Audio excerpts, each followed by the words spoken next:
ये पढ़े थे। तो दिमाग जिससे बंद हुआ, जिससे शुरू हुआ, अगर आप ये 3-4 महीना कर देते हैं ना, तो दिमाग को लगता है कि वो पैदा इसीलिए हुआ है ताकि पढ़ाई को सोने समय भी देखना है उठते। तो पढ़ने का जब मन ना करे, तो जब आपके अंदर एक भूख रहना चाहिए, ललक होना चाहिए, फिर आपको किसी मोटिवेशन की जरूरत नहीं पड़ती। हम आपको जीवन का तजुर्बा बता रहे हैं, इसीलिए हम शुरू में ही बोले थे बहुत दूर तक जाना पड़ता है ये जानने के लिए कि पास कौन था। से सब पे भरोसा नहीं कीजिए, खुद की दांत अपना जीवन काट देती है। टाइम किस में बिताना है? पढ़ाई में। पढ़ाई को वैसे कीजिए जैसे नोट गिनते। पैसा कोई गिन रहा है, मजाल कोई उसका कंसंट्रेशन खराब कर दे, डांट देगा, 2 3 4 5 6 7 8 9 धनाधन गिन दे। कितना बिजी आदमी है, कितनो बिजी आदमी, तुम पैसा थमा के दो उसको, इतना कंसंट्रेशन से गिनेगा ना जिसका कोई हद। अरे 108 बार माला पढ़ने में उसका दिमाग 10 बार भटकेगा। ओहो, चैन से पैसा लेना है, मजाल भटक जाए नोट गिनने में, नहीं ना भटकता है। तो पढ़ाई कैसे हो? जैसे नोट गिनते, ऐसे पढ़िएगा तो जिंदगी भर गिनिएगा, नहीं समझा क्या? नहीं तो इतना ना कम मिलेगा कि गिनने की जरूरत नहीं है। हाँ, देखिए एक और समस्या इनकी है कि पढ़ने के टाइम भूल जाते हैं। दुनिया के किसी भी चीज को अगर आप याद करिएगा, उसको तो भूलिएगा ही। जब आप इलाहाबाद में शुरू में आए होंगे, तो जिस एरिया में आप रहते होंगे ना, उसके गली मोहल्ले को थोड़ा थोड़ा कभी कभी भूल जाते होंगे। धीरे धीरे याद हो गया, 10-15 दिन में क्या हो जाता है, याद हो जाता है, फिर नींद में भी चल जाएंगे। तो जब किसी चीज को आप समझ जाते हैं, अच्छे से समझ जाते हैं, तो क्या हो जाएगा, अब आप उसे नहीं भूलेंगे, आप नहीं भूलेंगे। जैसे अपने किसी रिलेटिव को भी आदमी देखिएगा, किसी चीज को अगर आप अच्छे से समझ गए रहते तो नहीं भूलते। तो पढ़ाई में बच्चे में क्या होती है, जिस एज में आप लोग हैं, एक हड़बड़ाहट होती है कि जैसे एक चैप्टर पढ़ेगा, जब भी कोई चैप्टर पढ़िएगा उस दिन तो याद ही रहेगा वो। अब आप उस दिन याद हो गया, उसको आपकी गलतफहमी, आप समझ लिए कि याद हो गया है, नहीं भाई, उसको तहियाना पड़ता है बढ़िया से एकदम। जैसे आज पढ़ लिए यहाँ पे, तो आज तो दुनिया का कोई सब्जेक्ट उठा के देंगे तो आप पढ़ेंगे। यहाँ पे आपके सामने 20 बार पंडित जी कोई श्लोक बोलेंगे तो आपको याद हो जाएगा, लेकिन फिर 10 दिन बाद भुला जाएगा, लेकिन उनको तो याद ही रहेगा।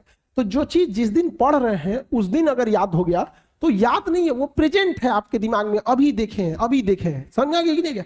तो उसको 3 बार 4 बार मेमोराइज कीजिए। और सबसे अच्छा चीज कब होता है, जब आप सोने से पहले का जो आधा 1 घंटा समय होता है ना, इसी समय हमारा कंप्यूटर शट डाउन हो रहा होता है, पूरी बॉडी रिलैक्स हो रही होती है। और इस समय किसी चीज को मेमोराइज कीजिएगा ना, वो जल्दी दिमाग से नहीं उतरता है। और आपको पता है इस समय आप लोग किसको याद कर रहे होते हैं, और वो पक्का दिमाग से नहीं उतरती होगी, नहीं है। रात में 12 बजे वही याद आता है जो जिंदगी में 12 बजाया होता है, समझाएंगे कि नहीं क्या? तो कोशिश कीजिए कि जब आपका कंप्यूटर शट डाउन हो रहा है, वो सबसे बेस्ट टाइम होता है डाउनलोड मारने के लिए। समझा गया कि नहीं आ गया? यहाँ पे जब कोई मेहमान जा रहा होता है और लास्ट में उसका खूब इज्जत कर दीजिए, इज्जत सत्कार कर दीजिए, तो याद रखता है, अरे छोड़ने आया था गेट तक, अरे बाप रे बड़ी अच्छा आदमी। उसी तरह जब आपका बॉडी रिलैक्स होकर सोने जा रहा है ना, उस समय आप आधा घंटा यूटिलाइज कर लीजिए, बस वो लास्ट का आधा घंटा 1 घंटा। लेकिन आप उसको मोबाइल पे बिता देते हैं, और उसके बाद यहां आके कहिएगा कि हमको याद नहीं होता। ये सब छोटे छोटे चीज। और जब सुबह उठते हैं ना, बस उसको 5 मिनट मेमोराइज कर दीजिए, बस। ज्यादा हम बोलबे नहीं करते हैं, आप ज्यादा कीजिए, 10 मिनट बस। कि रात में जो आप सोने के टाइम देखे थे उसको देख लीजिए कि हाँ ये चीजें पढ़े थे। तो दिमाग जिससे बंद हुआ, जिससे शुरू हुआ, अगर आप ये 3-4 महीना कर देते हैं ना, तो दिमाग को लगता है कि वो पैदा इसीलिए हुआ है ताकि पढ़ाई को सोने समय भी देखना है उठते। अब बीच में आप कुछ नॉर्मल भी करेंगे तो चलेगा, लेकिन अमूमन विद्यार्थी ये नहीं करता। आप देखिएगा, उसका नींद खुल जाएगा 6 बजे, अब बिस्तर में से निकलेगा 8 बजे।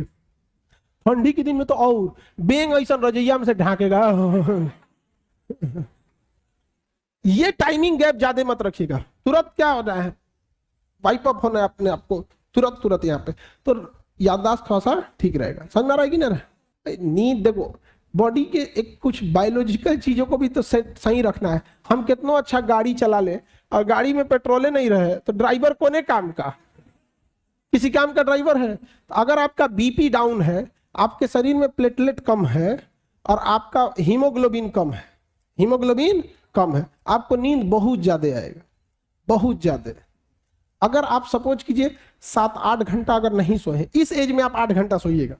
हम लोग के ऊपर इतना प्रेशर रहता है ना कि 8 घंटा नींद नहीं आ सकता है, आ ही नहीं सकता है नींद यहाँ पे। और आप लोग पे प्रेशर कम है। दूसरा, जितना बॉडी यंग होता है ना, हमारा यहाँ पे ग्लैंड होता है, आप लोग पढ़िएगा बायोलॉजी में तो पीनियल ग्लैंड के बारे में पढ़ना होगा। छोटा बच्चा को ज्यादा नींद दिलाएगा, जैसे जैसे उम्र बढ़ेगी ना नींद कम आएगा। तो छोटका बच्चा जैसे जगेगा ना, 2 बार पीट दीजिएगा, बाबू बाबू बाबू, धाए दे सूझ जाएगा।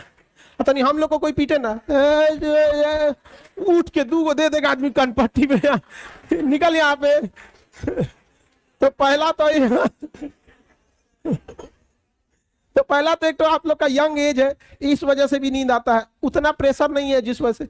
लेकिन अगर आप 8 घंटा सोए हैं